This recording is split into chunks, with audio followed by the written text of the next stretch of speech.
You're listening to Days at Dogwood Canyon, a Dogwood Canyon Audubon Center podcast. I'm Kiersten, Center Coordinator Community Programs at Dogwood Canyon, and I invite you to join me, my extraordinary colleagues, and guest speakers on a journey into the world of birds, bugs, and native plants of Texas. Today, I have one of my extraordinary colleagues with me. Hi, I'm Sam. I'm the Senior Center Assistant here at Dogwood. And we are going to talk about the Common Nighthawk today. Yeah. Not to be confused with the other types of nighthawks in North America.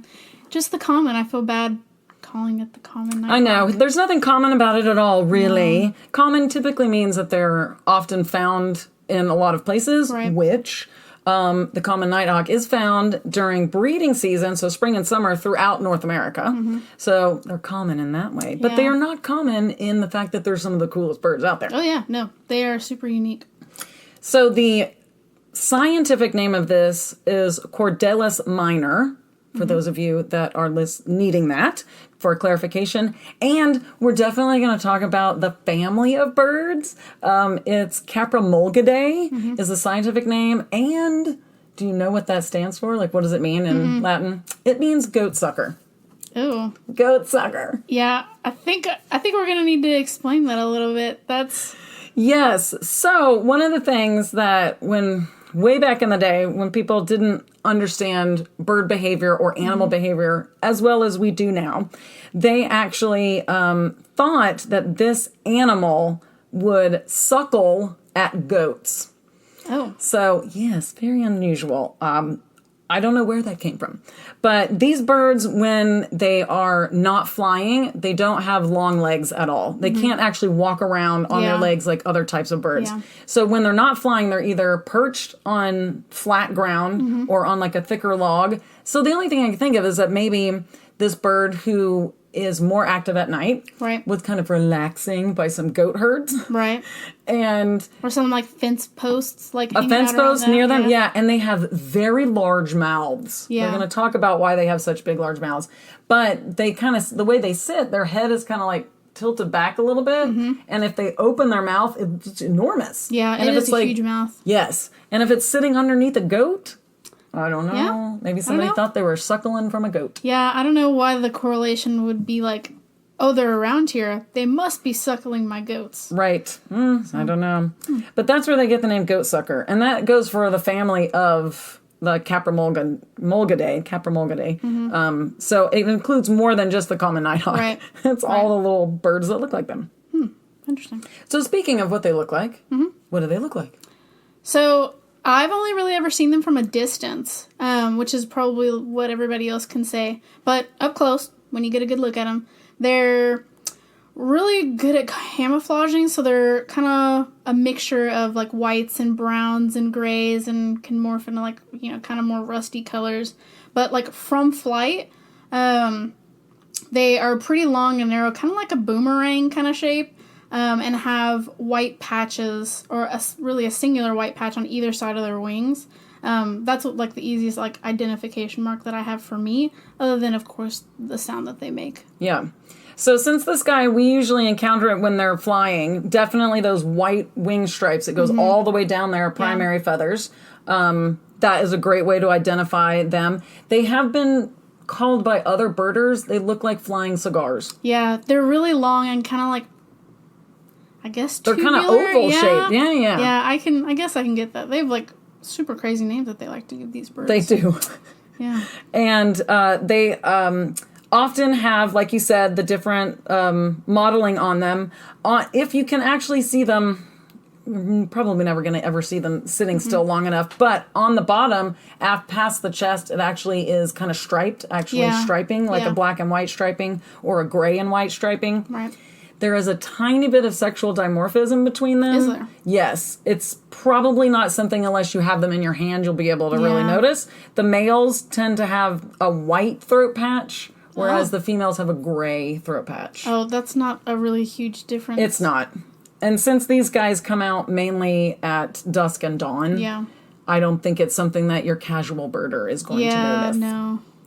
I definitely wouldn't, that's for sure. No. I have seen them when we lived in Arizona. They come out, and they're often mistaken for bats. Yeah. Because they're flipping and flying through the Yeah. air. And I never saw it. Yeah. That's also what and in the conversation of names, bullbat is also another name that they are given because, well, I guess the correlation between the flight patterns that they have of, like, a bat and also the sound that they make during their, like, mating kind of, like, displays is that bat, like, you hitting a bat and that sound of the ball smacking the bat is that, like, boom noise. Okay. So I've heard that. I had not heard the whole goat sucker part? Goat sucker, that's a new one for me, I will say. All right, so speaking of sounds, Yeah. that is something that we like people to know is what this sounds like. So we're going to play some sounds for you, and then we'll talk about them. Mm-hmm.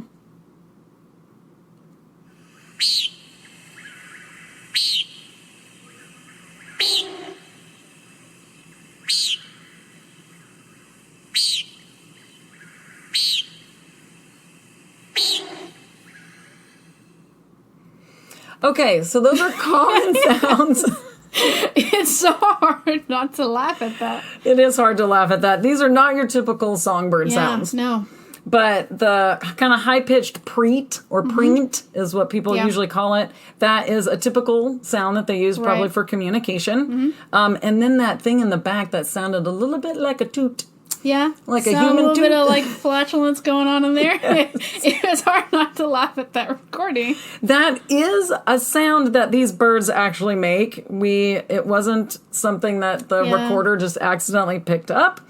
That is actually something that is heard during their display when they are, we just looked this up, when they're in their... Yeah, so they're in, like, they do this kind of, like, really bat-like flying around, and then they kind of go for, like, a deep dive, and then when they go down into that dive, they will kind of, like, upturn their wings a certain way, and it's what makes that sound is the air, like, rushing and hitting their flight feathers, I think is the way that it's described. Think so, yeah. Mm-hmm. So, and it does make that kind of, like, boom noise? Boom noise, yeah. It is referred to as a boom. Yeah. So, yeah. All right, well, we can, I guess, We'll consider go with that that. a boom. Okay, so there's a couple of other calls that you might hear as well. If you hear these, you are also in the area of the common nighthawk.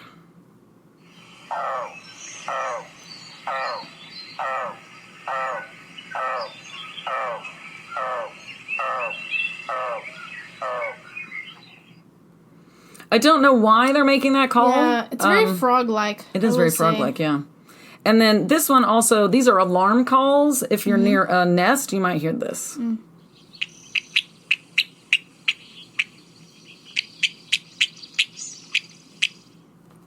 All right. And speaking of the nest. Yeah. That is true. That is something that I've had to do a little bit of research recently. Specifically around here in Cedar Hill, I feel like I've seen a ton of nighthawks, like, in places that I feel like you really wouldn't see a lot of birds, but we can talk about that in a second. But their nests are really just like a place on the ground. Yep. I thought that it couldn't really get any worse than, like, doves of, like, three sticks and you're ready. And your egg, but this is, like, I don't even know if they, like, I'm assuming they do a little shimmy to kind of make a little divot, but, really, though, it's, like, when they nest, so in other areas other than cities, it's, like, kind of open grassland areas or, like, sandy, kind of, like, loamy areas, but in the cities, so around here, gravel rooftops is one of the biggest things, which also, we don't really have a ton of those anymore, and we're not really, like, super, like, managing what our roofs are looking like. Right. Who would have thought that, like, let's have more gravel roofs so that these birds can nest here. Right. So. It doesn't sound very comfortable. No, But that is one of the interesting things about the common nighthawk is that they have actually adapted extremely well to living in cities. Yeah. Because the gravel rooftops or the flat rooftops that we have. And then the other thing, which is actually what brought us to talking about this, was where you saw them in Cedar Hill the first time. They have adapted well to our parking lot lights that are on at night. Yeah. And they're coming to eat what they want to eat there, which tell us about what they eat. So I'm pretty sure they're primarily insect eaters, and they're aerial foragers. So they eat all kinds of bugs that they can find really in the sky. That's describes a lot of insects, but still, I think it's a lot of moths. I don't know about katydids or anything bigger than that. I don't know, size-wise. Mosquitoes are also another big food source of them. I think they pretty much go for if they can. That's why they use those parking lot lights, is because it's a big swarm and swath of insects of all kinds. So anytime you see a big patch of gnats or mosquitoes or whatever, that's prime buffet for them. Yep. And that is what is helping them to survive in cities, is that they can actually, a single bird in a day can eat up to 500 mosquitoes. Holy moly. Yes, they're my best friends now. Yeah. I'm a fan of the Common Nighthawk. Come be by me. Yes. So you were talking about moths and katydids and stuff. Any bug that they can catch on the wing that fits in their mouth, they're going to eat it. And it's a huge mouth. So it is a big mouth. That's a big variety of bugs, I would say. There's actually a bird that they're related to that's in the same goatsucker family, and it's called a frogmouth. Because their mouth opens so big, it looks like a frog mouth. Yeah, because when you look at pictures of them, you're like, oh, look at that tiny little beak. Yeah. But it really extends, halfway down their face. Yeah. And if you look at a picture of them, with their mouth open, it's oh my gosh, what, they just, retract their jaw. Kind of this is, kind of weird reference, but, I thought about, in Beetlejuice, when the main female character goes and does her scary face and retracts her jaw open. That's the same. That's the reference that I made, because it's a huge mouth. Yeah, it doesn't really retract like that. It just closes up, and then all the feathers that are around their beak, they cover it. Yeah, it covers it up. So all you see is a teeny tiny part out at the end. And do they have those similar the whisker things to help them? Mm-hmm. So they have specialized feathers right around the mouth, and they're more tactile feathers. Yeah. So it helps them because they are flying at night or right as the sun is going down, so they're not relying as much on vision, but they do have big eyes. They have very large eyes. Yeah. And those little bristles is what they're called right around the mouth there. It helps them if a bug swoops by right there and touches it, then they know to turn their head. It also helps direct the bugs into the mouth. Yeah. So they're not super soft feathers. They have a lot of structure, so they stick out. So it works like whiskers on a cat. And then also it helps direct the bug into the mouth. Yeah.